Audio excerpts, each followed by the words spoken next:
guys, I'm Walter Trapp, and I want to take just a moment to walk through the operation of our Groen SmartSteam Pro Boilerless steamer.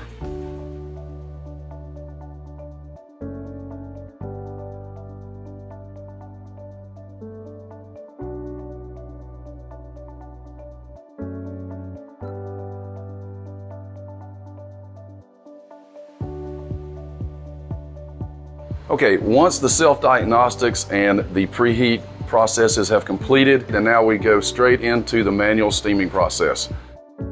So let's go out. I press the X. The unit asks you, do you want to stop steaming? And we are going to say yes. And we transition straight into the home screen. As you can see, there's a green thermometer here.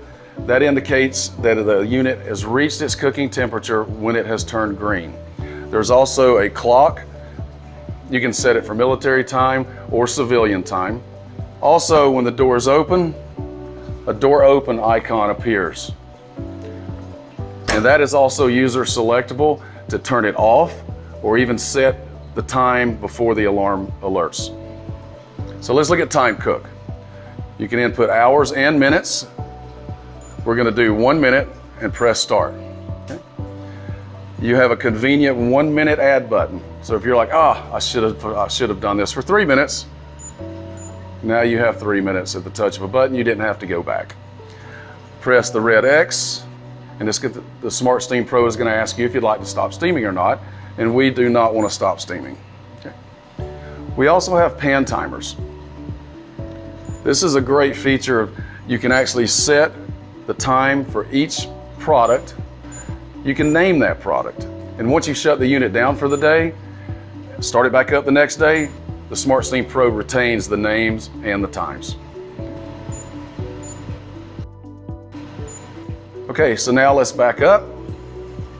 We're going to stop steaming, yes. And let's look at the manual cook. The manual cook is basically the steamer is running 100% all the time. Open and close the door. It's just running. Okay? You can also set pan timers in the manual cook mode as well.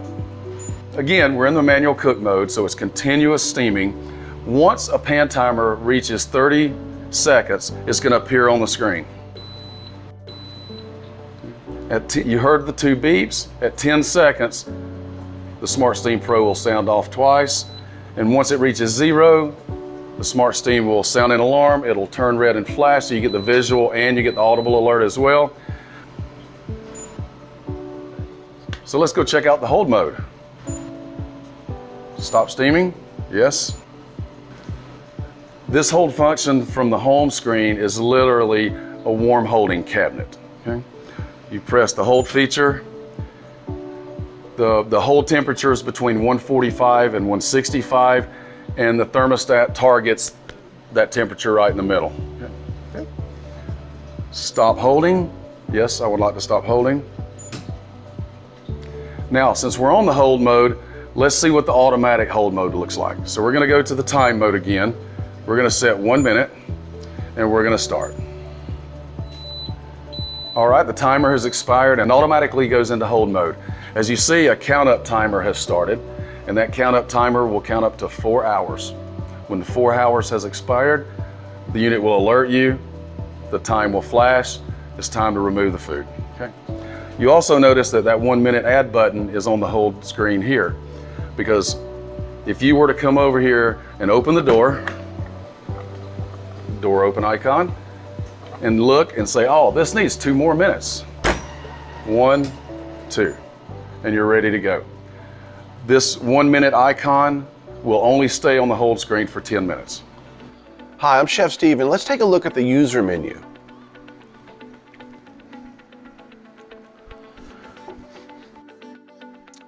We'll start out by pressing the hamburger icon and pressing unit info. Here you'll see the model number, the serial number, manufacturing date, and startup date. Using the arrow down button, you'll get more information. So you'll see the firmware version, total runtime,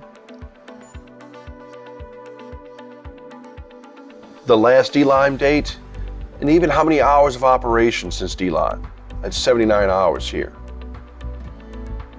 Press the settings button Now anything in blue you can change. So you can change the time format to civilian or military. You could set the clock, you could set the date, or you could set the language. You could set the temperature in Celsius or Fahrenheit. You could set the door alarm. Now you could set the alarm for the amount of time the door is open before it alarms. So if someone opens the door and forgets to close the door, or if it doesn't make a secure connection, after 2 minutes, the alarm will sound. You can set the keyboard beep off and on.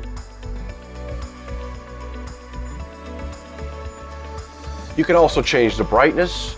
You can change the number of timers. So let's say you get a 5-pan steamer. It'll come preset with 5 timers. You can add an additional 5 timers, giving you a total of 10 timers. These timers could be used for anything, including other things around the kitchen, kind of like an egg timer. You can also adjust the compensating timer. So when the timer's on, when the door opens, the timer stops. You unload the food, load it back in, and close the door, the timer starts again. When the compensating timer's off, the timer continuously runs whether the door is open or not. You can time out how long before you lock out the screen.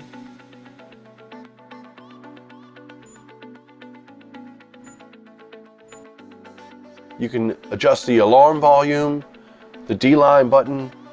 The D-line button can be turned on or off, so if you remember during the startup and it was performing self-diagnostics, there was a gray D-line button there.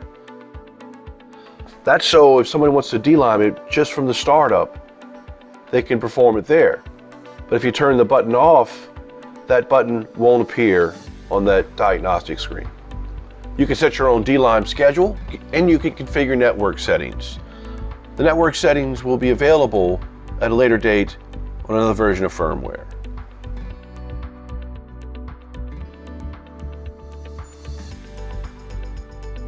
Now you can also hit the service button. Now this is a special feature that allows service technicians to enter a code and be able to diagnose the steamer with extreme accuracy and efficiency. This will minimize downtime.